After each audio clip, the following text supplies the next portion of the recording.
రాబోయే స్థానిక ఎలక్షన్లలో ఇప్పుడు ప్రభుత్వం చేసే పనులను చూసి జనం మాత్రం టోటల్గా కాంగ్రెస్ పార్టీకే పట్టం కడతారని మేము చెప్తున్నాం. కాంగ్రెస్ పార్టీ ఘన విజయం సాధించి స్థానిక ఎన్నికలలో వాళ్ళు చేసే పనులను వాళ్ళు ఏదైతే గవర్నమెంట్ మనకు ఇప్పుడు ఉన్న పరంగా బడ్జెట్ లేకున్నా చేసే ఏవైతే పనులు ఉన్నాయో దాన్ని చూసి జనాలు కాంగ్రెస్ పార్టీకే పట్టం కడతారు. మేము కూడా కాంగ్రెస్ పార్టీకే ఓటేస్తాం. రాబోయే స్థానిక సంస్థల ఎన్నికల్లో కాంగ్రెస్ పార్టీ అధికారంలోకి వస్తుందని నేను చాలా నమ్మకం కొద్ది చెప్తున్నాను.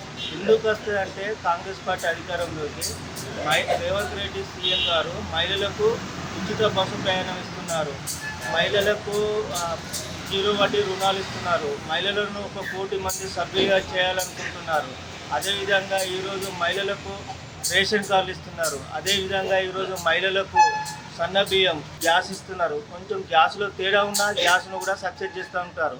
6 గ్యారంటీలో దాదాపుగా ఇప్పటి వరకు 5 పథకాలు రన్నింగ్ చేస్తున్నారు. ఇంకొకటి గ్యారంటీ అది అమలు కూడా ఈ 2.5 సంవత్సరాల లోపలే చేస్తూ ఉంటున్నారు.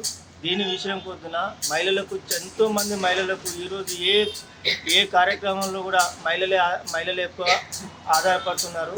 ఈరోజు మగవారి కంటే ఎక్కువ మహిళలకు రేషన్ కార్డు కానీ, ఇందిరమ్మ ఇల్లు కానీ, ఇవాళ ఆర్టీసీ ఫ్రీ బస్ కానీ, ఈ విధంగా ఇవాళ మహిళా సంఘాలను డెవలప్మెంట్ కానీ, ఈ విధంగా రేవంత్ రెడ్డి సర్కారు మహిళలకు ఎంతో మేలు చేస్తున్నది. ఆ ఉద్దేశం కొద్ది ఏంటంటే స్థానిక సంస్థల్లో కాంగ్రెస్ పార్టీ అధికారంలోకి వస్తానని నేనైతే అనుకుంటున్నాను.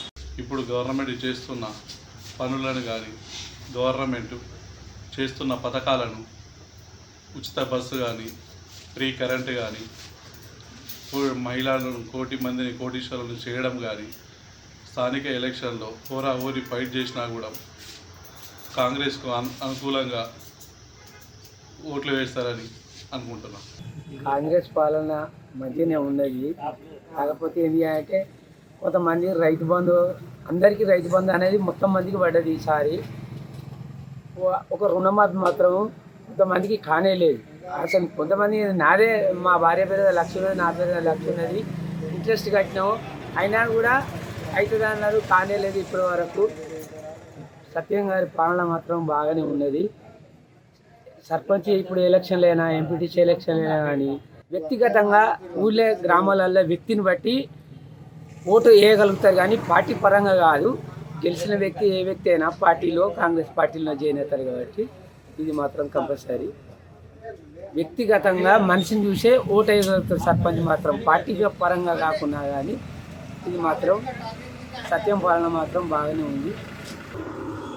ఇప్పుడు నడుస్తున్న ప్రభుత్వం అంతకుముందు కంటే మంచిగానే ఉంది. ఇప్పుడు స్థానిక సంస్థల ఎన్నికలు పెడితే మాత్రం బీజేపీకి అవకాశం ఉంది. నేను పార్టీ పరంగా చెప్పట్లేదు. ఎందుకంటే టీఆర్ఎస్ పార్టీ దోచుకుంది, కాంగ్రెస్ పార్టీ కూడా దోచుకున్నంత. సుంకె రవిశంకర్ కంటే ఇప్పుడున్న ఎమ్మెల్యే అందరికంటే కూడా మేడిపల్లి సత్యం పనితనం బాగుంది. ఒక సత్యం పనితనమే కాదు, అందులో ఉన్న కార్యకర్తలు కూడా వాళ్ళు కూడా ఎందుకంటే స్వార్థం లేకుండా ఉన్న కార్యకర్తలు అయితే చాలా తక్కువ. కాబట్టి గెలిచే అవకాశం మాత్రం బీజేపీకే ఉంది. ఈ నియోజకవర్గంలో ఒక 2 నుంచి 3 మేడిపల్లి సత్యం ముఖం చూసి జెడ్పీటీసీ రావచ్చు, కొన్ని ఎంపీటీసీలు రావచ్చు.